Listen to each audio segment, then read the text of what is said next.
Maroon Book of Eulogies, written by Jamaican artist Fabian Stennett. This is Fabian Stennett presenting the life and times of Harold Samuel Marston Stennett, popularly known as Alligator. Ladies and gentlemen, members of the family of the deceased, friends and colleagues, a pleasant good afternoon. Let me commence by asking the power of my ancestors to guide my thoughts and meditation in such a way as to find words to truly paint the pictures of my father's life. For you to understand clearly who Harold is, I shed a little light on the history of our forefathers.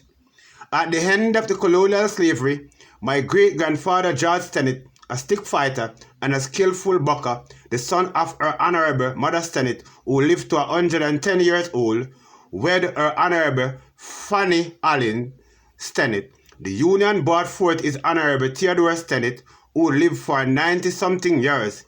Theodore Stennett, when courting Princess Marston, the granddaughter of Simeon Marston, an ex-slave who fought in the last Maroon War, and the daughter of James Tarter Marston and Elizabeth Gray Marston, a full-blood Maroon woman who died in her late 90s. The union between Princess Marston and Theodore Stennett did bear fruit, and on a warm, vivid, windy night in the high hills of Tango River St. James, a humble little son was born. His grandma named him Harold Samuel Marston Stennett. The date was June 21st, 1904. Ever since the birth of Harold, Princess, his mother, took sick. As a result of post-birth condition, she lived with this illness for a little over 10 years. Then she died. Harold lost his mother at a tender age of 11 years old. Life as a boy was somewhat rough, but Harold, a man equipped with strong determination, weathered the storm through thick and thin. He told me of his boyhood, one of pure struggle. Life got rough, so he ran away from his foster home one morning. He went to tie some goats.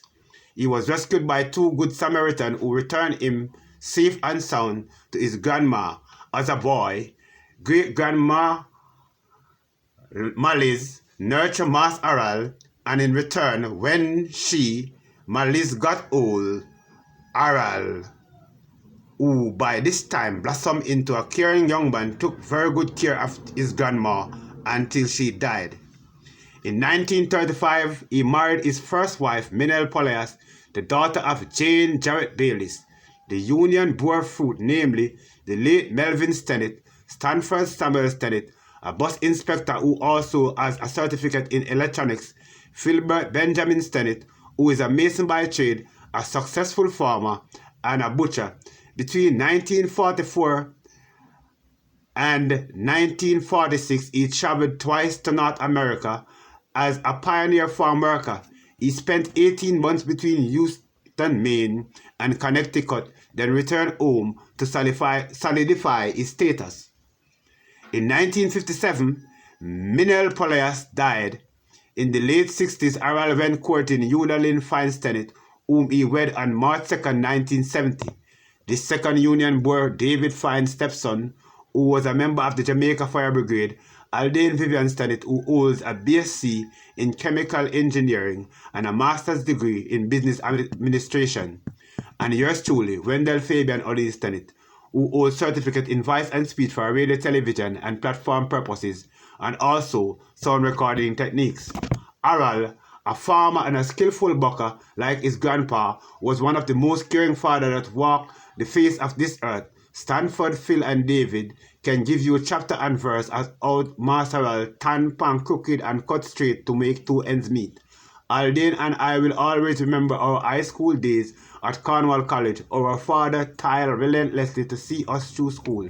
In short, Harold was a talkative storyteller with an appealing personality. He has a great sense of humor, emotional and demonstrative, enthusiastic and expressive, cheerful and bubbling, sincere at heart, always a child. He makes home fun, loves children in general, and turns disaster into humor. Harold is the circus master who has energy and enthusiasm, makes friends easily, loves people, chides and compliment, does not hold grudges, apologizes quickly, and evidence of God unmistakable fineness and writing, the soul of the living Lord. The morning before he died, he repeated his favorite Psalms twice. Psalms 23. On Tuesday, January 16, 2001 at 2:05 p.m., our father passed away, but I must say he was conscious down to the last minute of life. At 2:03, I was standing on the veranda. My father called Wendell. Mother and I hurried to his bedside. He asked me to read a Psalms, and whilst reading the Psalms, he went to rest. On all the days of Aral were 96 years, 6 months, 2 weeks, 1 day, 14 hours, and 5 minutes, 13 seconds. Aral has transcended, leaving to continue his work his wife, Yuda, son, Stanford, Filbert, Aldane, Fabian, and stepson, David, brother Rue, sister Icy, Inez, and Mama. 12 grandchildren, namely Leroy, Minel, Gary, Garfield, Anthony, Venton, Frederick, Yvette, Sophia, Angela, Diandel, Lataya, Saraya, and Zandria. 14 great-grandchildren, and a host of other relatives and friends, in concluding, I must say, I will always remember my father, a stalwart, patriotic, benevolent motivator, who always encouraged us to practice goodness every day. Long live Aral. Long live Aral. Alligator, who was a humble servant of his people. Blessed are the dead which die in the Lord. May God bless his soul. Yours truly, Fabian Stennett. Thank you, and God bless you all. Maroon, Book of Eulogy.